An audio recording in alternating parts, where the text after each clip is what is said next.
up? It's Rich here with Static Fine Football. These are your Week 10 primetime games, starting 7 o'clock or later for me. So Texas A&M and South Carolina. Texas A&M, they beat Arkansas 42-31. Kellen Mond, 263 touchdowns. Defensively, they had 4 sacks. Kellen Mond is finally starting to play with some consistency. That's been his problem in his career. He seems to be putting something together.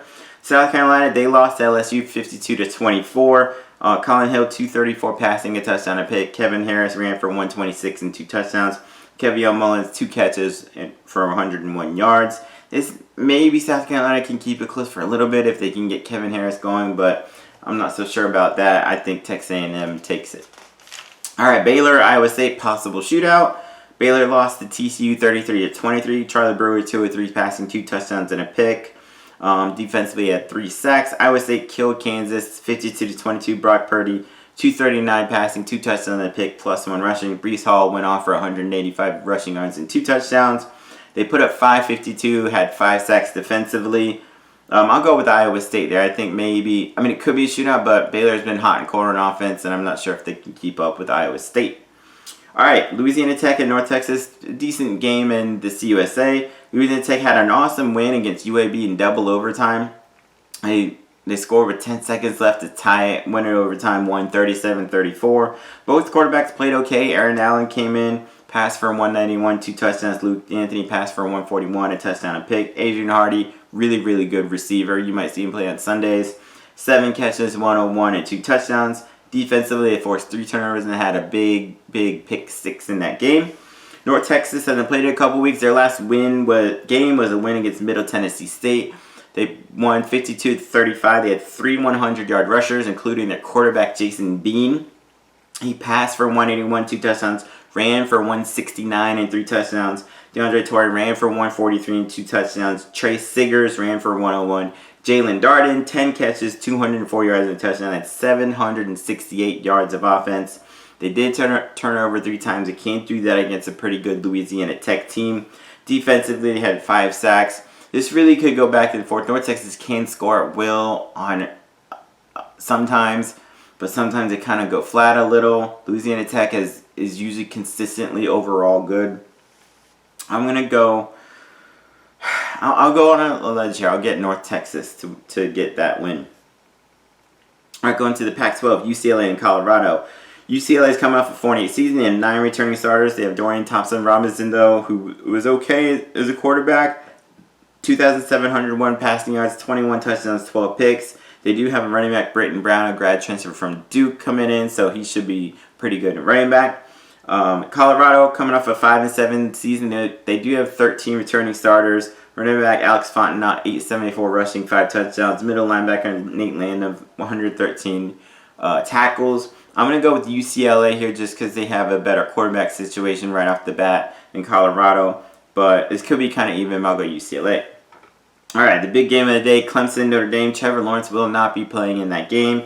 Clemson, they did finally beat Boston College 34-28. They were down 28-13 at halftime. DJ Uiagalelei passed for 342 yards, 2 touchdowns, ran for 1. Travis Etienne had 84 rushing yards and a touchdown and had 7 catches for 140 yards and a touchdown. Cordell Powell had 11 catches for 105. They had 4 sacks there. Notre Dame, they beat Georgia Tech, 31-13. Ian Book, 199 passing and a touchdown. They ran for 227. They might have to get that going to beat Clemson. Even without Trevor Lawrence, I think this will be a pretty close, a pretty good game. But I'm going to say Clemson edges Notre Dame out in the end there. All right, Rutgers and Ohio State. Rutgers lost to Indiana 37-21. Vedral passed for 132 touchdowns, 3 interceptions. They only had 247 yards of offense. Ohio State looked pretty good against Penn State, beating them 38-25. Justin Fields, he's a Heisman candidate, 318 passing, 4 touchdowns. Master Teague ran for 110 and a touchdown. Chris Olave, 7 catches, 122 touchdowns. Garrett Wilson, 11 catches, 111 yards. 526 total. They had 5 sacks on defense. Tommy Togiai had 3 by himself. I don't think this will be very close. Ohio State looks like a legitimate national title contender. I think they take care of Rutgers. All right, Stanford and Oregon, big game right off the bat in the Pac-12. Stanford, they're coming off a 4-8 season. They have a lot of guys. Paulson Adebo, possible first-round pick. He opted out. Offensive tackle Walker Little, possible first-round pick, opted out. But they do still have 16 returning starters there. They have a quarterback that did play quite a bit, Davis Mills, passed for 1960, 11 touchdowns and 5 picks. So they have a slight edge there at the quarterback situation over Oregon. I do think Stanford should bounce back this year and maybe make it into a bowl game. Oregon, though, they had a lot of guys opt out, some opt back in. Basically, their whole 3/4, at one point, their entire secondary opted out. One of them came back in. Offensive tackle Penny Sewell, maybe one of the best linemen to ever play. I mean, he legitimately could be the first overall pick. He shouldn't go further than 3 at worst. So he's opted out. They still have some players back. They do have Anthony Brown, a grad transfer from Boston College, a quarterback that has some experience. CJ Verdell, a really, really good running back, ran for 1,220 yards and 8 touchdowns last year. I think this will be a really interesting game to see. Maybe if Oregon can come right off the bat, get a nice win, insert themselves right into the national title mix right away.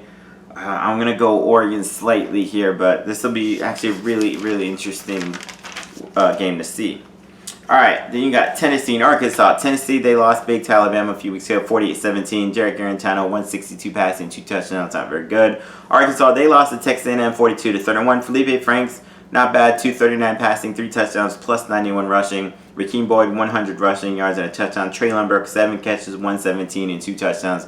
I think Arkansas is a pretty much improved team. I'm going to give them a bit of an edge here. Tennessee's hot and cold, but Arkansas seems to be improving. I'll give them the win. All right, USA and Coastal Carolina. South Alabama had a close loss to Georgia Southern, 24-17. Desmond Charter passed for 200 yards and 2 touchdowns. Coastal Carolina smacked Georgia State. They're still undefeated and ranked pretty high, I think 15th or so. They killed them 51-0. Grayson McCall, 254 passing yards, 4 touchdowns, plus 1 rushing. They put 530 on offense. I think they take care of South Alabama, no problem. Coastal Carolina looks like a possible group of 5 contender amongst quite a few this year. Our Louisville, Virginia just got postponed. Go to Washington State, Oregon State. Washington State coming off a 6-7 season. They have 13 returning starters. They have a new head coach, Nick Rolovich, out of Hawaii. So they're going to keep that passing game going. Max Borghi, good running back to come back to. 8-17 rushing and 11 touchdowns. 86 catches, 597 and 5 touchdowns. They have Jahad Woods, I think is his name, had 141 tackles there. This is the kind of offense that don't really matter who they put in at quarterback. They'll put up some numbers. Oregon State coming off a 5-7 season, but they only have 9 returning starters. Running back Jamar Jefferson had a down year last year, but his freshman year ran for 1,300-something yards. Outside linebacker, defensive end Hamilcar Rashad, one of the best defensive ends in the country, had 14 sacks last season. This could be a shootout. I might go give the edge to Oregon State. Just the consistency. They have the same coach back. They have a really good running back. I mean, Washington State, I think I know what we'll get out of them, but I'm going to go Oregon State there, but this could be a really, really high-scoring game.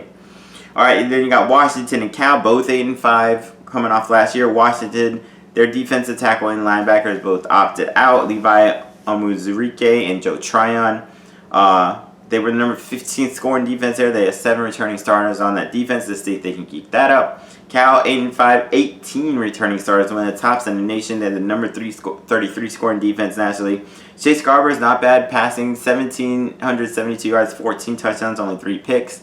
Christopher Brown ran for 914 and 8 touchdowns. Middle linebacker Kwani Dang, 119 tackles. Outside linebacker came good, 9.5 sacks. Both teams have pretty good defenses.